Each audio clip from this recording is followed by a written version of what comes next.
Hi and welcome back to Stuff About Tutorials. In today's video, we're going to talk about on how to view story reshares on Instagram. Maybe you wanted to know on how you can view story reshares on your Instagram but you don't know how.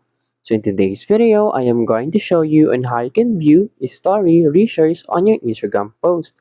Check the video description and I will try to leave the written instructions. So without further ado, let's get into the video. First you need to do is to open your Instagram application and log in with your Instagram account. And then you'll be directed into this Instagram homepage. From here, you'll see your profile icon at the lower right corner of your screen. Simply tap on it and you'll be directed into your Instagram profile. And then in here, scroll down and select the specific post you want to view the story reshares. After that, select this three dots icon at the upper right corner of the post. And then in here you will see View Story Reshares. Simply tap on it to view the story reshares.